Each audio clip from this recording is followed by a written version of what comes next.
ఈరోజు మన యొక్క అంశం ఏంటంటే ఆయన మాటలు వినటమే పవిత్రమైన విశ్వాసం. ఈరోజు మన అంశం ఏంటండి? ఆయన మాటలు మనము వినటమే పవిత్రమైన విశ్వాసము. అంటే ఈ లోకంలో ఉన్నంత కాలము కూడా మన విశ్వాసాన్ని వేటి ద్వారా మనం పవిత్రపరచుకోవాలో మనకి కొన్ని సందర్భాలలో దేవుని వాక్యము మనకు చెబుతూ ఉంటుంది. కనుక ఆయన మాటలు వినటం అనేది, ఆ వినుట ద్వారా బైబిల్లో ఏముందంటే వినుట ద్వారా ఏం కలుగుతుంది? విశ్వాసము కలుగుతుంది. వినుట ద్వారా వినటంలో చాలా రకాలు ఉన్నవి. లోకానుసారమైన మాటలు వినటం వేరు. లోకానుసారమైన మాటలు వినుట ద్వారా అవిశ్వాసము బలపడుతూ ఉంటుంది. దైవ సంబంధమైన దేవుని మాటలు వినుట ద్వారా మన విశ్వాసము పవిత్రపరచబడుతూ ఉంటుంది. కనుక ఈరోజు దానికి సంబంధించిన కొన్ని విషయాలు మనము చదువుకున్నప్పుడు, ఈ ద్వితీయోపదేశ కాండంలో మోషే ఆనాటి ఇశ్రాయేలీలకు తెలియజేస్తూ ఉన్నాడు. బైబిల్లో మోషే మొదటి ప్రసంగం అది. మోషే ఇశ్రాయేలీలకి దేవుని ద్వారా అందించినటువంటి మొదటి ప్రసంగం. దేవుడు మోషేకు ఏమి చెప్పాడో అదే మాటలు ఇశ్రాయేలీలకి దేవుడు ఆ యొక్క వారి యాత్ర ప్రయాణంలో తెలియజేస్తూ ఉన్నాడనమాట. కనుక లోబడుట కొరకైనటువంటి పిలుపు, ఇశ్రాయేలీలు దేవునికి ఎట్లా లోబడాలో మోషే ద్వారా దేవుడు పిలుస్తూ ఉన్నాడు. మోషే ద్వారా దేవుడు పిలుస్తూ ఉన్నాడు. ఇశ్రాయేలీలలో లోబడే తత్వము కొదువైపోయింది. ఇశ్రాయేలీలలో తగ్గింపు కలిగిన జీవితాలు కొదువైపోయింది.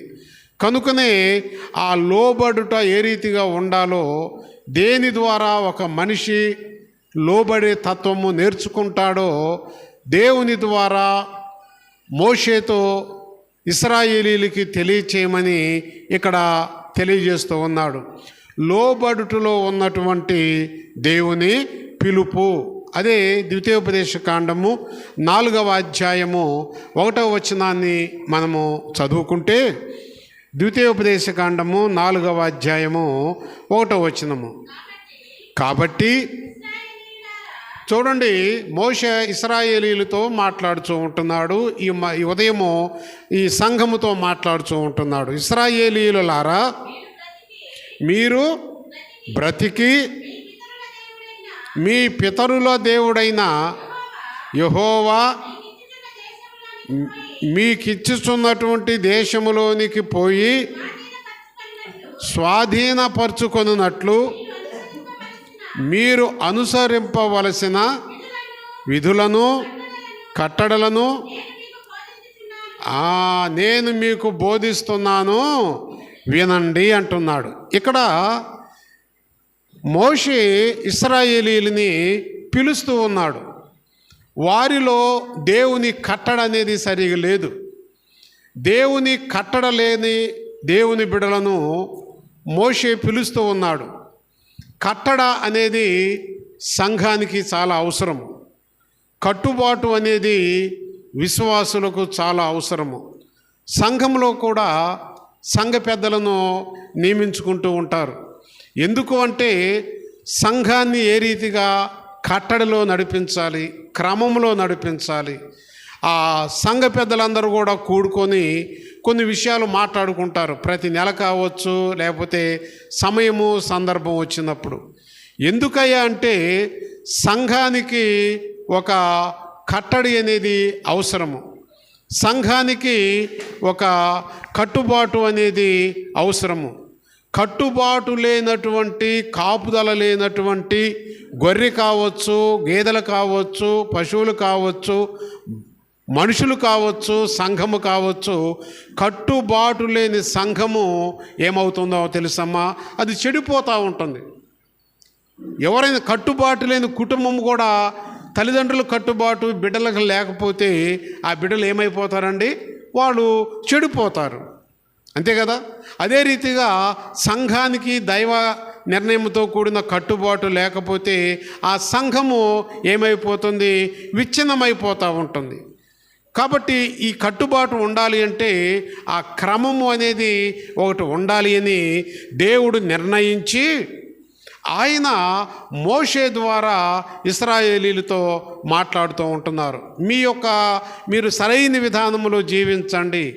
ఆ కట్టుబాటు రావాలి అంటే అది దేని ద్వారా వస్తుంది? మనుషుల జ్ఞానము ద్వారా రాదు, సంఘ పెద్దల జ్ఞానము ద్వారా రాదు, సేవకుని యొక్క జ్ఞానము ద్వారా కూడా రాదు. ఆ కట్టుబాటు సంఘానికి ఎప్పుడు వస్తుందంటే కేవలము దేవుని యొక్క వాక్యము అనే దైవ జ్ఞానము ద్వారా మాత్రమే అది ప్రాప్తిస్తూ ఉంటుంది. దైవ జ్ఞానం అనేది సంఘానికి అవసరం అన్నమాట. దైవ జ్ఞానము కలిగిన సంఘము దైవ మార్గములో నడుస్తూ ఉంటుంది. దైవ జ్ఞానము లేని సంఘము లోకానుసారమైన పాప మార్గములో నడుస్తూ ఉంటుంది. కనుకనే వారు ఇక్కడ దేవుని యొక్క మాటలకు మీరు విధేయులై ఉండు అని చెబుతూ ఏమన్నాడమ్మా? దేవునికి ఏ రీతిగా లోబడాలో ఆ పిలుపుని పిలుస్తూ ఉన్నాడు. నిజమే, దేవుడు నీతో నాతో మనందరితో మాట్లాడుతూ ఉన్నాడు. ఎందుకయ్యా ప్రతి వారము ఈ రీతిగా ప్రభు మనతో మాట్లాడుతూ ఉన్నాడు? ప్రతి గురువారము స్త్రీల కూడిక ద్వారా సంఘ స్త్రీ బిడ్డలతో ఎందుకు మాట్లాడుతూ ఉన్నాడు? ప్రతి శనివారము విజ్ఞాపన ఉపవాస ప్రార్థన ద్వారా బిడ్డలతో ఎందుకు మాట్లాడుతున్నాడని కొన్ని విషయాలు మనం తెలుసుకుంటే ప్రతి వ్యక్తిని కూడా సరైనటువంటి కట్టుబాటులో నడిపించాలి అని దేవుని యొక్క చిత్తం అన్నమాట. కట్టుబాటు లేనటువంటి యొక్క ఏ వ్యక్తి అయినా వారి జీవితము అపవిత్రమైన స్థితిలో జీవిస్తూ ఉంటారు, పాపములో జీవిస్తూ ఉంటారు. దేవుడు ఇశ్రాయేలీయులను పిలిచిన దేవుడు నన్ను కూడా పిలుస్తూ ఉన్నాడు. అది దేవుని యొక్క పిలుపు. రెండవదిగా మనం చూసినప్పుడు ఆ పిలుపులో ధర్మశాస్త్రం యొక్క ఉద్దేశం ఉన్నది. ధర్మశాస్త్రం అంటే ఏంటో తెలుసమ్మా? దేవుడు ఇశ్రాయేలీయులు ఏ రీతిగా జీవించాలో మోషేను సీనాయి పర్వతం మీద పిలిచి ఆయన చెప్పిన మాటలే ధర్మశాస్త్రము. ధర్మశాస్త్రం అంటే ఏంటి? ఏదో ఇంకొకటి కాదు, మోషే చెప్పిన మాటలు కాదు. దేవుని నోట నుండి వచ్చిన ప్రతిదీ కూడా ఏమై ఉన్నది? ధర్మశాస్త్రమై ఉన్నది. కనుకనే ధర్మశాస్త్రం యొక్క ఉద్దేశాన్ని ఇశ్రాయేలీయులకు ప్రకటిస్తూ ఉన్నాడు. 2వ వచనాన్ని మనము చదువుకున్నప్పుడు చూడండి, మీ దేవుడైన యెహోవా ఇచ్చిన ఆజ్ఞలను మీకు ఆజ్ఞాపించుచున్నాను, వాటిని గైకొనుట యందు నేను మీకు ఏ మాటలైతే ఆజ్ఞాపించానో ఆ మాటతో దేనిని కలుపుకూడదు, దేనిని తీసివేయకూడదు. ఇది సంఘానికి మరి ముఖ్యంగా ఈ స్థలములో నిలబడి వాక్యాన్ని ప్రకటించే దేవుని సేవకులకు చాలా ఇంపార్టెంట్ అయిన మాట. అక్కడ అంటాడు, దేవుడిచ్చిన ధర్మశాస్త్రం అంటే దేవుని మాట. అది దేవుని మాట ఏమై ఉన్నదో ఆ మాటను సంఘానికి తెలియచేయండి. ఆ రీతిగా ఆ మాటకు లోబడిన సంఘము దేవుని కట్టుబాటులో ఉంటుంది. ఆ మాటకు లోబడినటువంటి సంఘము మరి ఎట్లా ఉంటుందో ఇశ్రాయేలీయుల యొక్క యాత్రా ప్రయాణాన్ని మనం చూసాము.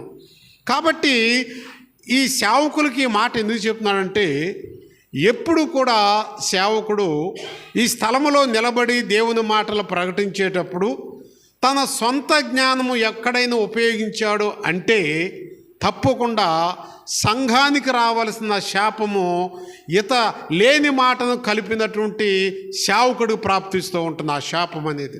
అందుకే అంటున్నాడు, మీరు మోషే దీనిలో నుండి ఏ మాట మీరు కలపకూడదు, ఏ మాట మీరు తీసివేయకూడదు. దేవుని మాటలో కలిపితే అది మానవ జ్ఞానము. అదేనా ఒక మాట తీసివేస్తే దేవుని జ్ఞానాన్ని తీసివేసినట్లు. కనుక నీవు జాగ్రత్తగా ఇశ్రాయేలీయులని ఈ కట్టుబాట్లు తెలియజేసి వారిని జాగ్రత్తగా విశ్వాసములో నడుపము. వారు అపవిత్రమైనటువంటి దేనిలో ఉండారు తెలుసా? విశ్వాసములో ఉన్నారు. దేవుని మాటలు అనేది సరైన విధానంలో నిర్ణయాలు తీసుకోకుండా వారు సాతాను యొక్క విధానంలో జీవిస్తూ ఉన్నారు అని ఈ రీతిగా చెబుతూ ఏమన్నారు తెలుసా?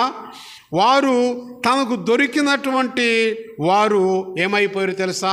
అపవిత్రులైపోయారు. వారికి ఒక మంచి ఏం దొరికింది? ధర్మశాస్త్రం దొరికింది. దేవుడిది మంచి ధర్మశాస్త్రం, దేవుని మాటలు దొరికినాయి.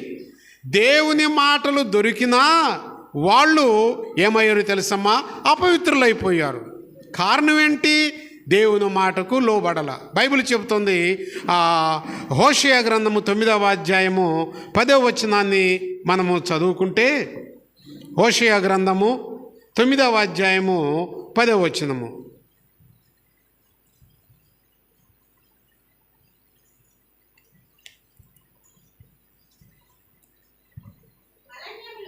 చూడండి, ఇక్కడ ఏమంటున్నాడంటే, అరణ్యములో, ఈ మాటలు చాలా జాగ్రత్తగా వినండి. అరణ్యములో ద్రాక్ష పండ్లు దొరికినట్లు ఇశ్రాయేలీయులు వారు నాకు దొరికితిరి. చిగురు పెట్టు కాలమందు అంజూరపు చెట్టు మీద ప్రథమ ఫలము దొరికినట్లు మీ పితరులు నాకు దొరికిరి. చూడండి, ఇక్కడ చూడండి. అయితే వారు బయల్బెయేరు నొద్దకు వచ్చి ఆ లజ్జాకరమైనటువంటి దేవతకు తమ్మును తాము అప్పగించుకొనిరి. తాము మోహించిన దాని వలననే వారు అపవిత్రులైరి అంటున్నాడు. దేవుడు ఇక్కడ ఇశ్రాయేలీయుల గురించి ఎంత గొప్పగా మాట్లాడుతున్నాడంటే, అరణ్యంలో ద్రాక్ష పండ్లు దొరికినట్లు ఇశ్రాయేలీయులను నేను సంపాదించుకున్నాను అంటున్నాడు. ఇంకో మాట ఏమంటున్నాడు తెలుసమ్మా? చిగురు పెట్టు కాలమందు అంజూరపు చెట్టు మీద తొలి ఫలము దొరికినట్లు, మన చెట్లలో ఏదైనా ప్రథమ తొలి ఫలము, అది ఏదైనా కావచ్చు, సొరకాయ కావచ్చు, పుచ్చకాయ కావచ్చు, దోసకాయ కావచ్చు, వంకాయ కావచ్చు, మొదటి పండు వస్తే మనం దేవుని బిడ్డలు ఏం చేస్తారమ్మా? దాన్ని ఏం చేస్తారు? ప్రథమ ఫలముగా ఎక్కడ తీసుకొస్తారు? మందిరంలోకి తీసుకొస్తారు. అంతే కదా, ప్రథమ ఫలము అంటారు ప్రతి విషయంలో కూడా. బైబిలే చెబుతుంది, ప్రథమ ఫలము అది నాది అంటున్నాడు ప్రభు. అన్ని విషయాలలో మనం ప్రథమ ఫలం ఇస్తాం. కష్టపడి పని చేస్తే ఆ మొదటి రోజు కూలి దేవుని సన్నిధికి తీసుకొస్తాం. ఆ రీతిగా మనము ఎసుట్లో బియ్యం వేసుకునేటప్పుడు మొదటగా ఆ చేటలో ఉన్న ఒక పిడికెడు బియ్యం తీసి ఒక దాంట్లో పోసి ఏం చేస్తామో అది ప్రథమ ఫలము. ఆ పిడికెడు దేవుని సన్నిధికి తీసుకొస్తారు. చాలామంది ఈ పనులు చేయరు సంఘంలో. ఎందుకో తెలుసా? ప్రతిరోజు కూడా బియ్యం పోస్తారు, కడుక్కుంటారు, ఎస్టిట్లో పోస్తారు, వండుకుంటారు, తింటారు, జరుగుద్ది. ఆదివారం వచ్చేకే ఆ గోతంలోనో ఆ డబ్బాలోనో దాంట్లో ముంచుకొని తీసుకొని వస్తూ ఉంటారు. నేను మరలా చెబుతున్నాను, ప్రతిరోజు నీ యొక్క ఎస్టిట్లో పోసేటువంటి ఆ ధాన్యంలోంచి నీ పిడికిర తీసి ఒక డబ్బాలో పోస్తే అది నీ పాత్రకు ఆశీర్వాదము. అంతేగాని ఆదివారం వస్తా 5 కేజీల మూట గోతంలో తీసుకొని వచ్చి ఇక్కడ ఇచ్చినా అది నీ కుటుంబానికి ఆశీర్వాదమో అది కాదు అని మరలా నేను చెబుతున్నాను. అట్టి వాళ్ళు ఎవరైనా ఉన్నట్లయితే ఆ యొక్క విశ్వాసపు విధానాన్ని ఈ వాక్యము ద్వారా మనము మార్చుకోవాలి. మీ గోతాల్లో తీసుకొని మీ ఇది పిడికిడు అనుకోబాకండి. అది ఎంతైనా కావచ్చు, పావు కేజీ కావచ్చు, కొన్ని కావచ్చు. ప్రతిరోజు నీ పిడికిలను తీసి ఒక డబ్బాలో వేయండి. అది నీ యొక్క ఆహారంలో ప్రథమ ఫలము. ఆ ఫలాన్ని వారమంతా అయిన తర్వాత ఆ ఫలాన్ని తీసుకొచ్చి ప్రభు మందిరంలో పెట్టండి. అది నీ కుటుంబానికి ఆశీర్వాదము, నీ పాత్రకు ఆశీర్వాదము. అంతేగాని గోతంలో ముంచుకొని తీసుకురావటం అనేది అది అవిశ్వాసము సాదృశ్యము. అది నీ యొక్క పాత్రకు, నీ కుటుంబానికి, నీ బిడ్డలకు ఏమాత్రము కూడా ఆశీర్వాదము కాదు. అట్టిది ఏదైనా ఉన్నట్లయితే మన విధానాన్ని సవరించుకోవటం అనేది చాలా మంచిది. ఇక్కడ చూడండి, అరణ్యములో ద్రాక్ష చెట్టు పూత పట్టిన తర్వాత ఆ ద్రాక్ష చెట్టు మీద ఒక ఫలము వచ్చినప్పుడు ఆ యొక్క మనుషుడికి ఎంత ఆనందము కలుగుతుందో అంతగా ఇశ్రాయేలీలను బట్టి దేవుడు ఎంతో ఆనందించాడు. వారికి ఒక ధర్మశాస్త్రాన్ని ఇచ్చాడు. వారితో దేవుడు దినదినము మాట్లాడుతూ ఉన్నాడు. వారి యొక్క యోగక్షేమాలను చూస్తూ ఉన్నాడు. వారి స్థితిగతులను చూస్తూ ఉన్నారు. వారి మార్గయాత్రను సక్రమంగా నడిపిస్తూ ఉన్నాడు. వారికి ఏ బలహీనత రాకుండా పగలు రాత్రి మంచి వాతావరణాన్ని దేవుడు వాళ్ళకి ఇచ్చాడు. ఇన్ని చేస్తూ ఉండి వాళ్ళని అంతగా ప్రేమిస్తూ ఉంటే, ప్రియ దేవుని బిడ్డలారా, ఒక దినములో చూసేలేకే అరణ్యములో వాళ్ళు ఏం చేశారంటమ్మా, లజ్జాకరమైన పనులు చేశారంట. ఆ మాట మనం మాట్లాడతాను కూడా అది చాలా ఇబ్బందిగానే ఉంటుంది. ఇక్కడ మనం చూసినప్పుడు ఏం పని చేశారో తెలుసు వాళ్ళు. అయితే వారు బయల్వేయోరు నొద్దకు వచ్చి ఆ లజ్జాకరమైన దేవతకు తమ్మును తాము ఏం చేసుకున్నారు, అప్పగించుకున్నారు. ఇంత చేసినటువంటి దేవుణ్ణి, ఆ మాటలను, ఆ ధర్మశాస్త్రాన్ని, ఆ నడిపింపుని ప్రక్కన పెట్టి అరణ్యములో ఒక దేవతకు వారి జీవితాలను వాళ్ళు ఏం చేసుకున్నారంట, సమర్పించుకున్నారు. అనేక సందర్భాలలో కూడా కొన్ని పరిస్థితుల్లో కూడా మనము కూడా కొన్ని పొరపాట్లు జరుగుతూ ఉంటాయి. ఆ పొరపాట్లు జరిగినప్పుడు మరలా తిరిగి మనము వాక్యం దగ్గరికి రావాలి. వాక్యం దగ్గరకు వస్తేనే మన పొరపాటు అనేది మనకు తెలుస్తూ ఉంటుందన్నమాట. వాక్యము దగ్గర రాకుండా మనం ఏ మనుషుడు కూడా పవిత్రుడు కాడు, వారి విశ్వాసము కూడా పవిత్రమైనది కాదు. అందుకని ఈరోజు మన అంశము కూడా ఆయన మాటలు వినటమే పవిత్రమైన విశ్వాసము. ఆయన మాటల దగ్గరికి రావాలి, ధర్మశాస్త్రం దగ్గరికి రావాలి, మోషే నడిపింపు దగ్గరికి రావాలి. వచ్చి ఆ రీతిగా మాటలకు లోబడితేనే తప్పకుండా అరణ్యములో అంజూరపు చెట్టు వలె, అరణ్యములో ద్రాక్ష చెట్టు ఫలము వలె దేవుడు మనలను చూసి ఆనందిస్తూ ఉంటాడు. కానీ మన ఇష్టానుసారమైనటువంటి స్థితిలో చాలామంది చదవచ్చు, వాక్యం చదవటం ఇష్టం ఉండదు. వాక్యం చదవటం ఇష్టం ఉండదు. చాలామందికి వాక్యం చదవటం రాదు, కానీ ఆ వాక్యం చదివించుకోవాలనే ఆశ చాలా ఉంటుంది. ఆ ఆశ కలిగినదే పవిత్రమైన విశ్వాసము. చదువు వచ్చి వాక్యము చదవకుండా ఉంటాము చూడండి, అది అపవిత్రమైన విశ్వాసము. మనం ఎప్పుడు కూడా దేవుని మాటల దగ్గరకు వచ్చి మనం ఏం చేయాలి, మన విశ్వాసాన్ని ఆ దేవుని మాటల ద్వారా పవిత్రపరుచుకోవాలి అని బైబిల్ మనకి తెలియజేస్తూ ఉన్నది.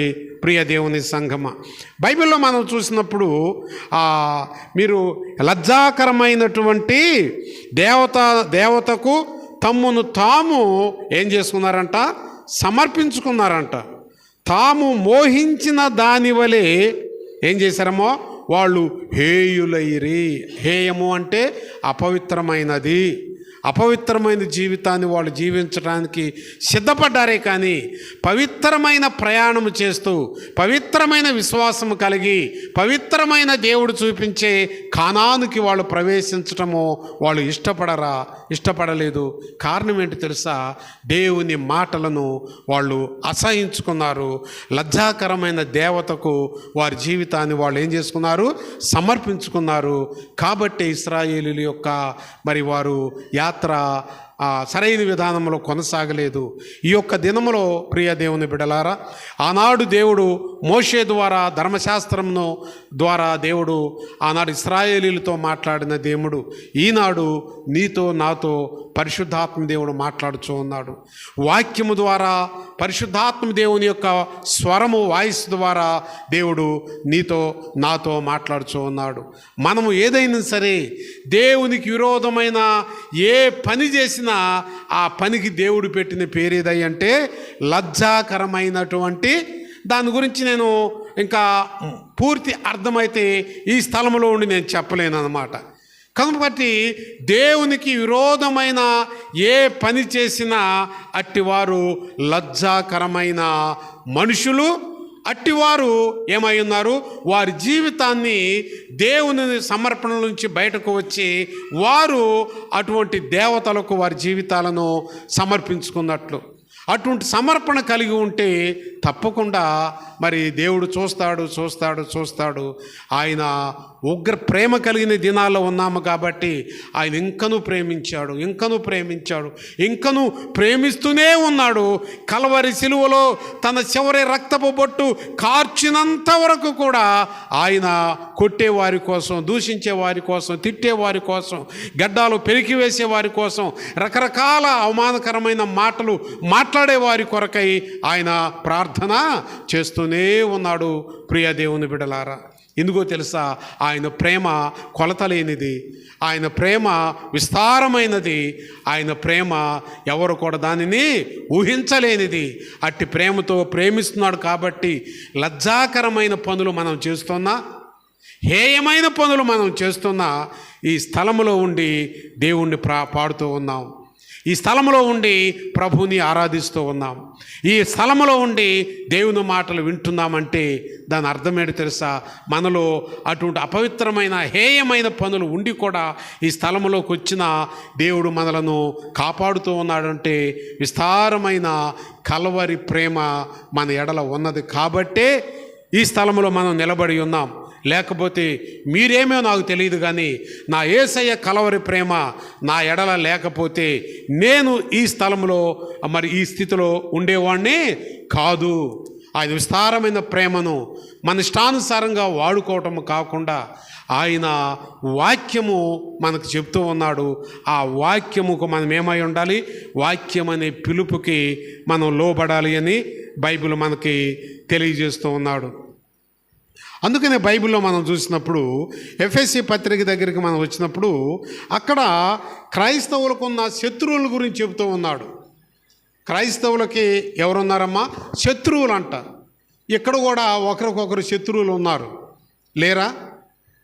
ఒకరు మాట్లాడుకోకపోవటమే శత్రుత్వం, అంతేగాని ఇంకేం తన్నుకోవటాలు, గుద్దుకోవటాలు, కేసులు పెట్టుకోవటాలు, కోర్టుకి వెళ్ళటాలు కాదు. మాట్లాడకపోవటమే శత్రుత్వాలు. ఇక్కడ అంటాడు అపోస్తలుడైన పౌలు, క్రైస్తవులకున్న శత్రువుల గురించి మాట్లాడుతున్నాడు. ఇక్కడ నిజమైన క్రైస్తవ శత్రువు ఎవరు? శరీర శత్రువులు. ఎవరు శరీర శత్రువులు ఉంటారు చాలా సందర్భాలలో. పూసుకొని పెన వేసుకొని ఎట్టుంటారంటే అట్టుంటారనమాట. అసలు ఒక ఇంట్లో ఒక కంచంలో తినే అంత ప్రేమతో ఉంటారు. నేను చాలామంది చెబుతుంటాను, అంత ప్రేమతో ఉండబాకండమ్మా. మన ప్రేమలంతా టెంపర్ ప్రేమ అంటారు చూడు, టెంపర్. అదేనా టెంపర్ వస్తువు ఏమైందండి? ఊరకనే ఇరిగిపోయిద్ది, అంతే కదా. మనుషులు టెంపర్ ప్రేమ అన్నమాట. నేను ఆ ఇంటికి వెళితే పడుకొని వాళ్ళ ఫ్రెండ్తో ప్రార్థన చేస్తుంది. ఎవరితమ్మా ప్రార్థన చేస్తున్నామంటే, అయ్యా ఇప్పుడే వాళ్ళ ఆయన చెబుతున్నాడు, ఇప్పుడే పాస్టర్ గారండి ఆ అమ్మాయి దగ్గర నుంచి వచ్చింది, ఇంతలోనే మరలా ఏం చేస్తుంది, ఏం చేస్తున్నావే అని ఫోన్లు చేస్తున్నా అంటే నాతో మాట్లాడటం లేదు, బిడ్డలతో మాట్లాడటం లేదు. ఎంత ప్రేమో. క్రిస్మస్ ముందు దినాల్లో ఆ ప్రేమను చూశాను. క్రిస్మస్ చివరి దినాలు డిసెంబర్ 25 వచ్చేసేలకే ఒక ఆమెమో ఈ పక్కన కూర్చుంది, ఒక ఆమెమో చివరెళ్ళి లాస్ట్లో మూల మీద కూర్చుంది. ఏంటమ్మా అన్నప్పుడు వారి ప్రేమ ఏమైంది? పెటాల్న టెంపర్ ప్రేమ ఇరిగిపోయింది. క్రైస్తవులకి శత్రువులు అనేది ఉండరు అనుకోబాకండి. నిజమైన క్రైస్తవులకు శత్రువు ఎవరంటే ఇక్కడ ఏం చెప్తుందో తెలుసా? పౌలు చెబుతున్నాడు ఎఫెసు సంఘంతో ఈ మధ్యాహ్నం మనతో మాట్లాడుతూ ఉన్నాడు. ప్రతి మనిషికి శత్రువు ఉంటాడు. శారీరకపు శత్రువు ఉంటాడు, ఆత్మీయ శత్రువు ఉంటాడు. పౌలు ఎప్పుడు కూడా శరీర శత్రుత్వం కాదు. మనందరికీ ఉంటారు, కొన్ని రోజులు పలుకోరు, తర్వాత పలుకుంటారు, అది సహజము, శరీరం ఉంది కాబట్టి. అది నేను శారీరకంగా పొరపాటు అని కూడా నేను అంటలేదు. కానీ పౌలు ఏమని చెప్తున్నాడో తెలుసా? క్రైస్తవులకు ఉన్నటువంటి ఆత్మ సంబంధమైన శత్రువుల గురించి ఎఫెసీ 6వ అధ్యాయంలో తెలియజేస్తూ ఉన్నాడు. ఈ శత్రువులు శరీర సంబంధులు కారు. వీళ్ళు ఎవరమ్మా? శరీర సంబంధులు కారు వీళ్ళు. మరి ఎవరు? ఇక్కడ చెబుతున్నాడు బైబిల్లో చూడండి, వీరు ఆకాశమందున్న దురాత్మల సమూహము. వారి పేర్లు ఏంటంటే ప్రధానులు, అధికారులు, అంధకార సంబంధమగు లోకనాథులు. ఇక్కడ చెబుతున్నాడు వారి దురాత్మ సమూహము. ఆకాశమందున్న దురాత్మ సమూహమే క్రైస్తవునికి, సంఘానికి శత్రువు. దేవుడు సైతాన్ ఆకాశంలో తిరుగుతున్న సైతాన్ని పిలిచి అడుగుతున్నాడు, ఏ సైతానా ఎక్కడికి వెళ్ళావు, ఎక్కడెక్కడ తిరుగుతున్నావు అంటే, ఎక్కడి నుంచి వచ్చావంటే ఆ సైతాన్ అంటాడు, అయ్యా నేను భూలోకంలోను, ఆకాశంలోను, మధ్యాకాశంలోను అటు ఇటు అటు ఇటు అటు ఇటు తిరిగి ఇదిగో ఇక్కడికి వచ్చాను అంటాడు. వాడు పని ఏంటో తెలుసమ్మా? తిరగటమే. ఏ ఇంటిలో విస్తారమైన ప్రార్థన జరుగుతూ ఉందో ఆ ఇంటిలో ఉన్న ప్రార్థన ఆపటమే శోధనల ద్వారా వాడు పని. ఏ ఇంటిలో వాక్య ధ్యానం ఉంటుందో ఆ వాక్య ధ్యానము లేకుండా చేయటమే ఆ సైతాను యొక్క పని. ఏ ఇంటిలో అయితే ప్రార్థన విశ్వాసం ద్వారా ఆ భార్య, భర్త, బిడ్డలు ఐక్యతతో ఉంటారో ఆ కుటుంబం యొక్క ఐక్యతను పాడు చేసి సంఘములో వెల్లడి చేయటమే వాడు పని.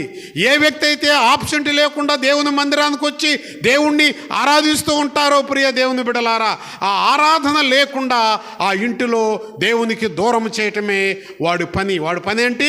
అటు ఇటు ఇటు అటు ఏంటమ్మా వాడి పని? తిరగటమే. మన ఇంట్లో అవకాశం ఉంటే మన ఇంట్లోకి వస్తాడు. మన ఇంట్లో అవకాశం లేకపోతే కిటికీ దగ్గర ఉండి ఏం చేస్తాడు? వాడు చూస్తూ ఉంటాడు. ఒక ఇంట్లో స్త్రీ ప్రార్థన పరురాలనుకో, ఆ పురుషుడు ప్రార్థన లేదనుకో, ఆ వ్యక్తి ద్వారా ఇంట్లోకి వస్తాడు. ఒక ఇంట్లో భార్య భర్తలు విశ్వాసులు ప్రార్థనా పరులు అనుకోండి, ఆ ఇంట్లో బిడ్డలకు ప్రార్థన లేదనుకో, వీళ్ళిద్దరి కంటే ఆ బిడ్డల ద్వారా ఆ ఇంట్లోకి వస్తాడు. కానీ ఒక ఇంటిలో భార్య, భర్త, బిడ్డలు అందరూ కూడా ప్రార్థనా పరులైతే ఆ ఇంటిలో వాడు ప్రవేశించడానికి వాడికి అవకాశం ఉందమ్మా? వాడికి అవకాశం లేదు. అందుకనే ద్వారబంధం దగ్గర, కిటికీల దగ్గర ఇట్టట ఎక్కడైతే రంధ్రాలు ఉంటాయో ఆ రంధ్రాల్లో నుండి వాడు చూస్తూ ఉంటాడు. ఇది వాడు పని. వాడి ఇంట్లోకి నాట్ అలౌడ్ అన్నమాట. వాడు ప్రవేశం లేదు. కారణం ఏంటి తెలుసా?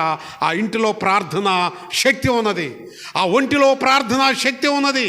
ఏ ఇంటిలో, ఏ ఒంటిలో ప్రార్థనా శక్తి ఉంటుందో, విజ్ఞాపన ఉంటుందో, ఆ ఇంటిలోకి, ఆ ఒంటిలోకి ఆ దురాత్మ సమూహమైన దుష్టుడు ప్రవేశించడానికి అవకాశము లేదు. నీ ఇంటిలోకి సైతాన్ వస్తున్నాడంటే ఆలోచించుకోండి, వాడు రావటానికి ఎవరో ఒక వ్యక్తి కారకులై ఉన్నారనే సత్యాన్ని. కనుక క్రైస్తవులకి శత్రువులు ఎవరంటే ఆకాశ మండలమందు దురాత్మ సమూహం అంటే సైతాన్ అన్నమాట. వీడికి వాడిని మనము ఏం చేయాలో తెలుసమ్మా? ఆ అంధకార సంబంధమైన ఆ దుష్టుడిని మనము ఎదిరించాలి అంటే మనలో ఏముండాలో తెలుసా? పౌలు ఒక చక్కని మాట చెప్పాడు. ఏ మాట తెలుసా? మీరు సర్వాంగ కవచము కలిగి ఉండండి అన్నాడు. ఏంటంటాం అది? గవర్నమెంట్ చెబుతూ ఉంటుంది, బండి మీద వెళ్ళేవాళ్ళు తప్పకుండా ఏం ధరించాలి? 2 వీలర్ మీద వెళ్ళేవాళ్ళు హెల్మెట్ ధరించాలి, అంతే కదా? బీహార్ రాష్ట్రంలో ఒకడు కోర్టులో వేసారంట. గవర్నమెంటు 2 మోటార్ బైక్ మీద వెళ్ళే వాళ్ళని ఏం చేస్తున్నారు? హెల్మెట్ ధరించండి, మీ ప్రాణాలు కాపాడుకోండి అంటున్నారు. వాడు డైలీ సైకిల్ మీద తిరుగుతాడంట. సైకిల్ మీద తిరిగే వాళ్ళకి ప్రాణాలు కాదా? సైకిల్ మీద వెళ్ళే వాళ్ళు కూడా హెల్మెట్ ధరించుకోండి అని ఎందుకు మీరు జీవో పాస్ చేయరని చెప్పి గవర్నమెంట్ మీద ఏం చేశాడు, కోర్టులో వేసినప్పుడు కోర్టు దానికి ఒక తీర్పు ఇచ్చేసింది.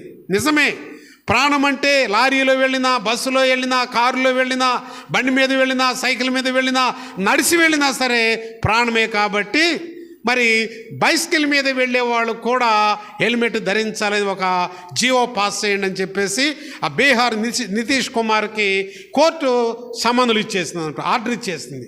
అక్కడ అది ఇంప్లిమెంట్ చేస్తూ ఉంటున్నారు, జరుగుతూ ఉన్నది. ఎందుకంటే ఈ శిరస్సు అనేది ప్రాణానికి ప్రధానమైనది కనుక ఆ హెల్మెట్ ధరిస్తే ఏమవుతుందో తెలుసమ్మా, ఏదైనా పడ్డా కాలు ఇరుగుతుంది, చెయ్యి ఇరుగుతుంది. ఇది కనుక క్షేమంగా ఉంటే వికలాంగుడుగా అయినా సరే ఏం చేస్తాడు, బ్రతుకుతారు, ప్రాణం పోదు. అదే రీతిగా దుష్టుడు, అపవాది, దురాత్మల సమూహము నీ ఇంటి మీదకు దండెత్తి వచ్చినప్పుడు ప్రభు చెబుతున్నాడు, వాడి యొక్క అటాక్ నీ విశ్వాసం మీద, వాడి యొక్క ప్రభావము నీ ప్రార్థన భక్తి జీవితం మీద పడి డ్యామేజ్ కాకుండా ఉండాలి అంటే పౌలు చక్కని మాట ఉపయోగించాడు. మీరు సర్వాంగ కవచమును ధరించండి అన్నాడు. సర్వాంగ కవచం అంటే ఏంటో తెలుసమ్మా, ఆ శిరస్సు మొదలుకొని శిరుపాదము వరకు కూడా ధరించేది సర్వాంగ కవచము. ఆ సర్వాంగ కవచములో దాదాపు 7 లక్షణాలు ఉన్నాయి. దానిలో ఏంటి ఆ 7 లక్షణాలు అంటే సత్యం అనేటువంటి దట్టి అన్నాడు. అక్కడ సర్వాంగ కవచంలో ఉన్న లక్షణాలు ఏంటమ్మా, సత్యము అనేటువంటి దట్టి. అది వివరించడానికి మన టైము ఇలా సంస్కారాత్మ కాబట్టి.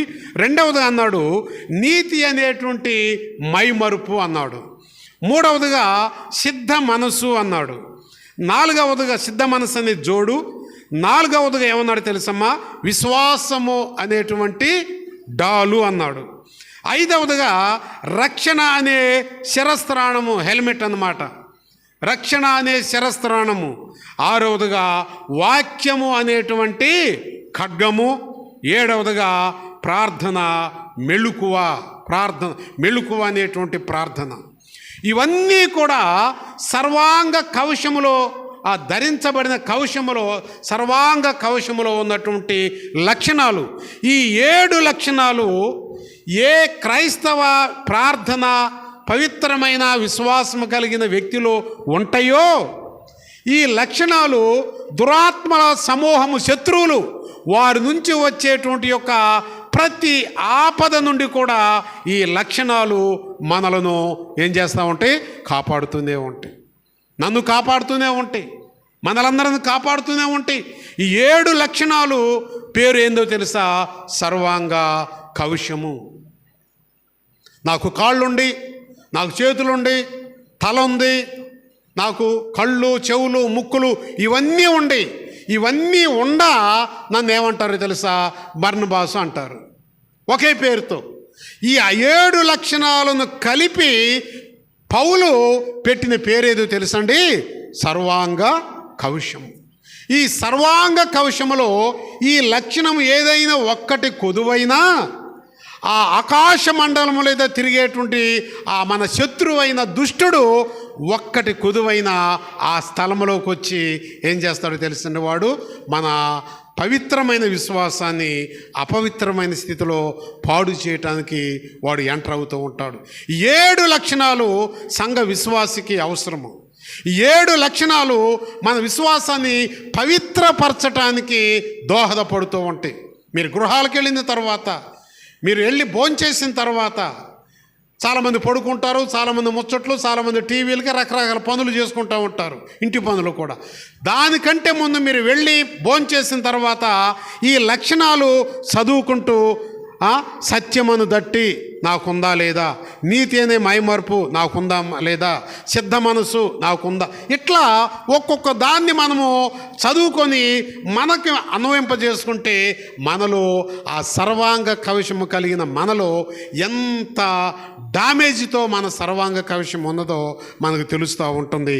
ప్రియ దేవుని సంఘమా, దేవుని బిడలారా, బైబిల్లో మనం చూస్తే ఈ మార్కు శుభవార్తలో కూడా మంచి విషయాలు మనము చూస్తూ ఉంటాం అన్నమాట. ఏంటి అంటే అది చూడండి, ఈ మార్కు శుభవార్తలో 7వ అధ్యాయంలో అక్కడ చాలా వచనాలు మనం చదువుకుందాం. దాని యొక్క ముఖ్య ఉద్దేశం ఏంటి తెలుసమ్మా? దైవ నియమములు, పారంపర్య ఆచారములు. ఈ మార్కు శుభవార్తలో ఉన్న 7వ అధ్యాయంలో ఉన్న అంతా కూడా ఏంటో తెలుసా? దైవ నియమములు, రెండవదిగా ఏంటి? పారంపర్య ఆచారాలు. దైవ నియమము వేరు. ఈరోజు మన అంశం అదే. ఆయన మాటలు విని మన విశ్వాసాన్ని పవిత్రపరచుకోవటము దైవ నియమము. మన సర్వాంగ కవచంలో ఉన్న 7 ఏదో ఒక కొన్నిటిని మనం కోల్పోవటము అదేంటి తెలుసా? పారంపర్య ఆచారము. పారంపర్య ఆచారం అన్నమాట. దైవ నియమము వేరు, పారంపర్య ఆచారం వేరు. ఒక అతను చనిపోతే అక్కడ మట్టి కార్యక్రమానికి నేను వెళ్ళాను. నేను ఆ పాష్ గారికి బాగలేకపోతే నేను వెళ్ళాను. ఆయనకు జ్వరం వచ్చింది, నన్ను ఇన్వైట్ చేసి వెళ్ళాను. బాగా వర్షము, మనలాంటి ఇసుక కాదు, తుఫాను, ఎన్ని ఎల్లవలు వచ్చినా కాలు చెప్పు లేకుండా బయట పెట్టిన కాలుకి ఏమంటదండి? బురద అంటది. ఇక్కడ ఉండదు. అటంతా నల్లరేగడ భూమి, బురద. దాదాపు 1.5 మీటర్ వెళ్ళాలి అతను సమాధి చేయటానికి. దాదాపు మోకాళ్ళ లోపు కిందకి దిగుతూ ఉంటుంది బురద. అయ్యా నేను చెప్పాను, అయ్యా మీరు ఈ శవాన్ని ఎట్టగట్టడి తీసారండి, నేను అటు బైపాస్లో రోడ్డు మీద వచ్చి అటు తిరిగి వస్తాను అన్నా. లేదు పాష్ గారు అండి, శవంతోనే పాష్ గారు ఉండాలి. వాళ్ళు అన్నమాట ఏంటమ్మా?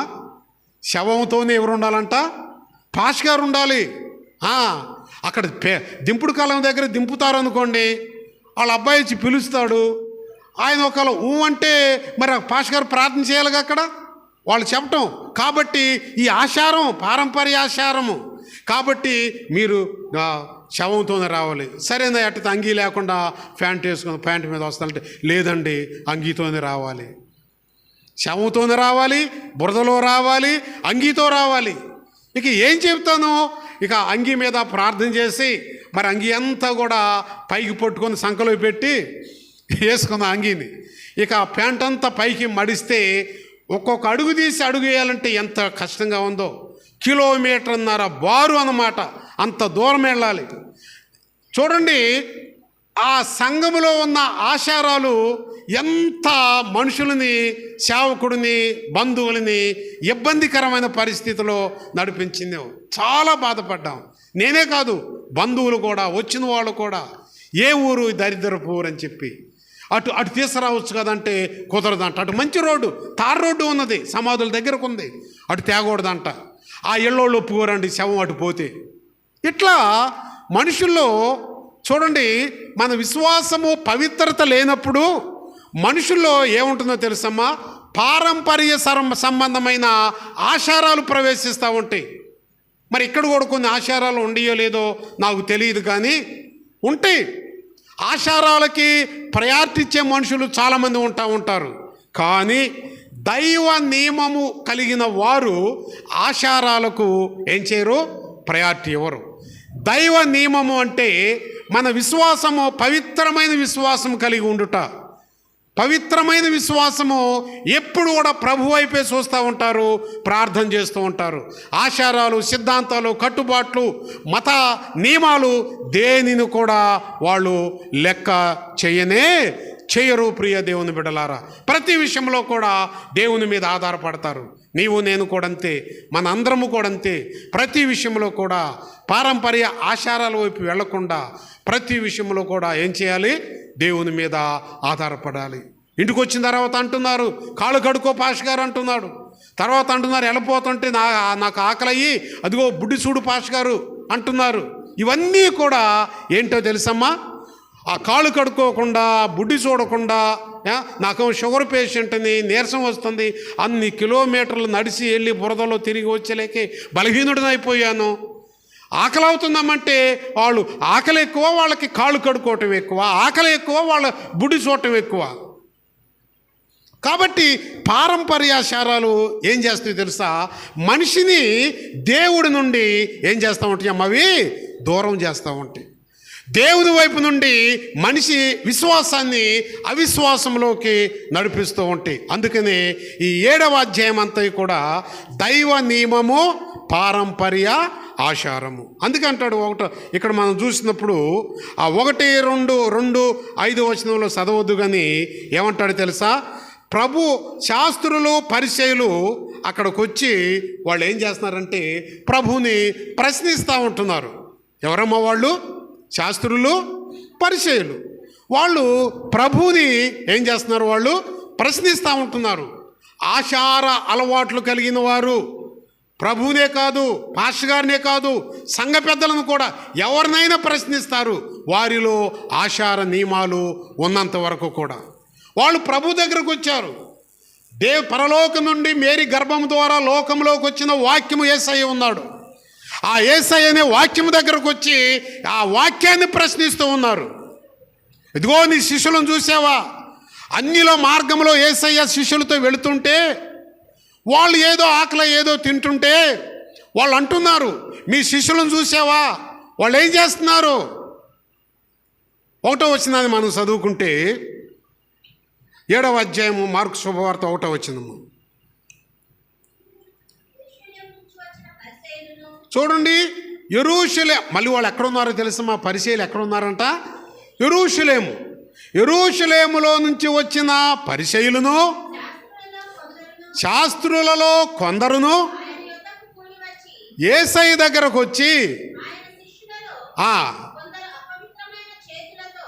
కొందరు అపవిత్రమైన చేతులతో అనగా కడుగని చేతులతో భోజనము చేయుట చూసిరి. ఇదేంటి? కడగకుండా తిన్నారనుకో, ఎవరికమ్మా బలహీనత చెప్పండి? చూసిన వాళ్ళకా, తిన్న వాళ్ళకే కదా. మరి వీళ్ళకేంటి ఆ కడుపు నొప్పి?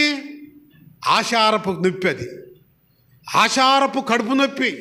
ఓ ప్రభువా, ఇదిగో వీళ్ళని చూసావా, నీ శిష్యులని ఏ నేర్పే వాళ్ళకయ్యా? 3.5 సంవత్సరాలు నీతో తిప్పేవు. ఏంది మన ఆచారం ఏంటి? మన యెరూషలేము ఆచారం ఏంటి? మన ఆమోదగిరి పట్టణపు బిఎఫ్ఎల్ఎస్సి చర్చి ఆచారం ఏంటి? మన అలవాట్లేంటి?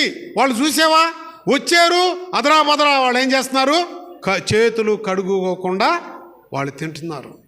ఆనాటి పరిచయులు శాస్త్రులకి ఎక్కడికి వెళ్ళొచ్చినా, ఏ వస్తువుని తీసుకొని వచ్చినా వాళ్ళు ఏం చేయాలమ్మా, దాన్ని ఏం చేయాలి?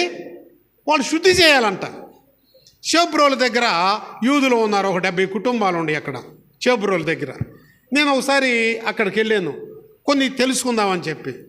వాళ్ళు మార్కెట్కి గుంటూరు కానీ, పొన్నూరు కానీ, షేబ్రోలు కానీ ఎక్కడికి మార్కెట్కి వెళ్ళినా వాళ్ళు ఏ వస్తువు తెచ్చినా ఆ వస్తువు మీద నీళ్లు చల్లి దాన్ని శుద్ధి చేస్తున్నట్టు వాళ్ళు సిద్ధపడుతూ ఉంటారు, నీళ్లు చల్లుతూ ఉంటారు.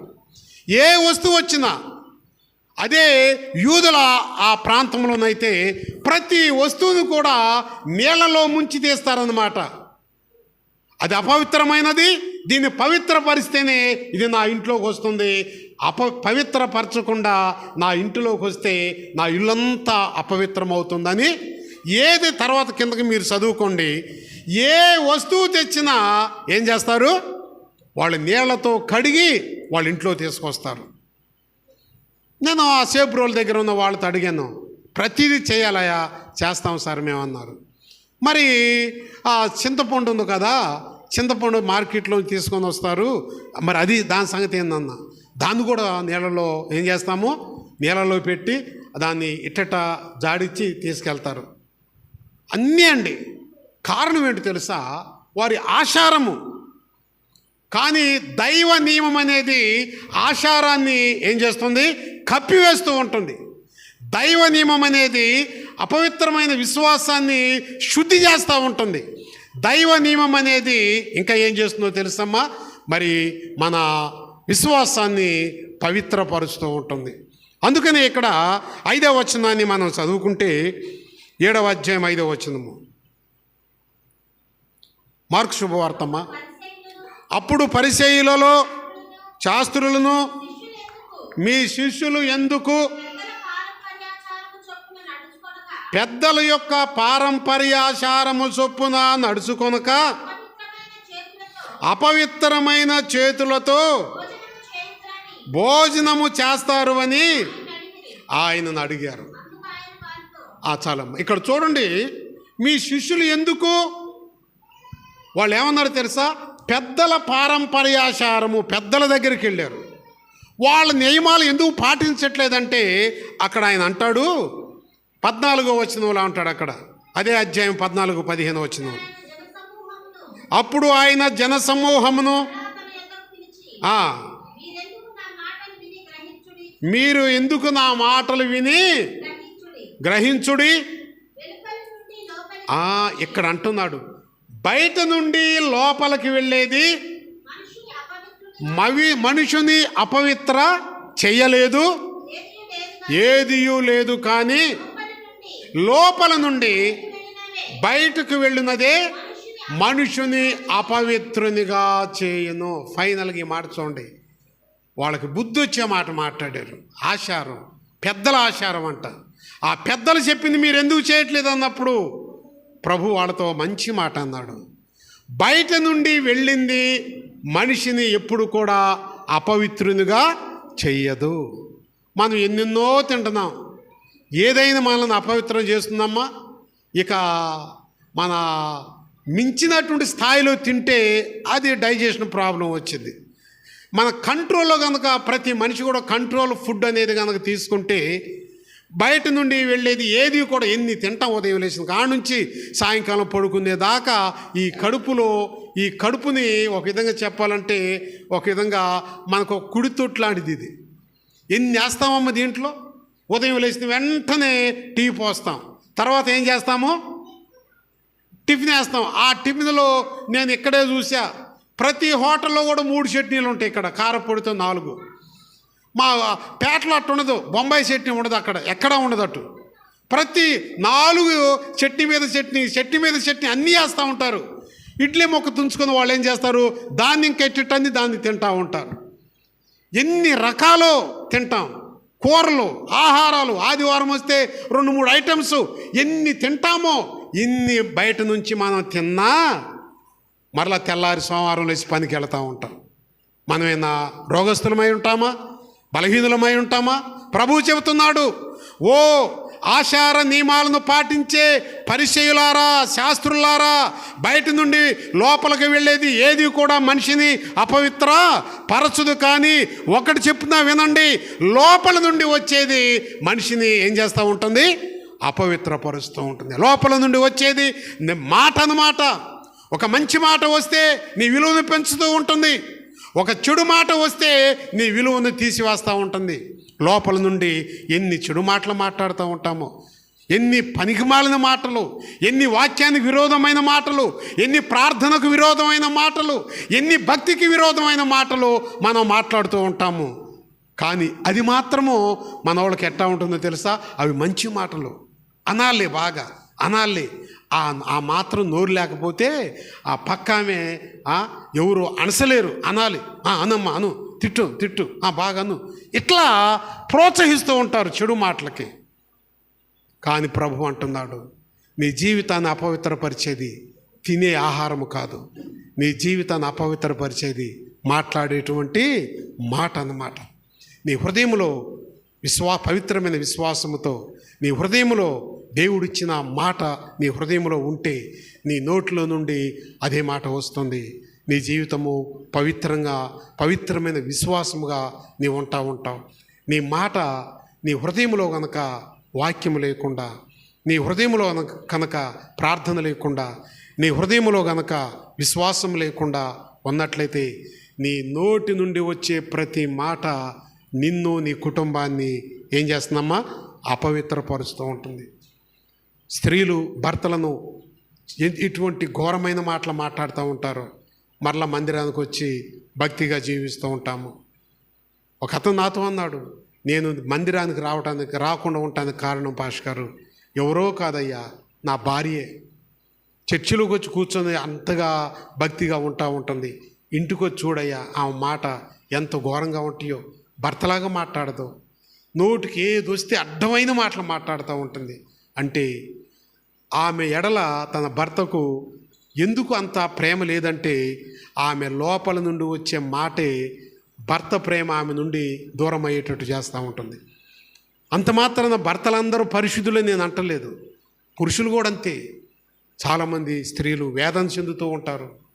ఎన్ని మాటలు రకరకాలైన మాటలతో పురుషులు కూడా స్త్రీలను తన శరీరాన్ని హింసించుకుంటూ ఉంటారు.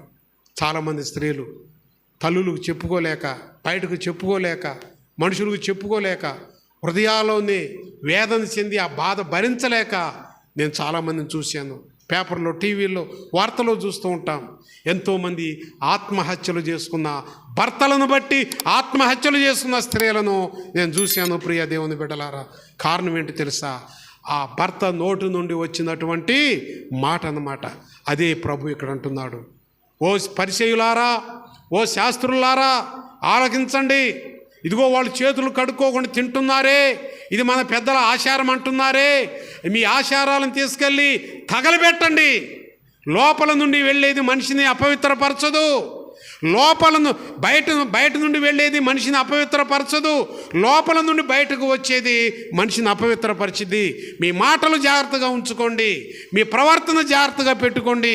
మీరు ఏమి మాట్లాడుతున్నారో బైబిల్ చెబుతుంది. మనుషుని యొక్క ప్రతి మాట కూడా ఎట్లా ఉండాలంటమ్మా? ఉప్పు వేసిన కూరవలే ఉండాలి అంట. మన మాటలు రుచికరంగా ఉండాలి.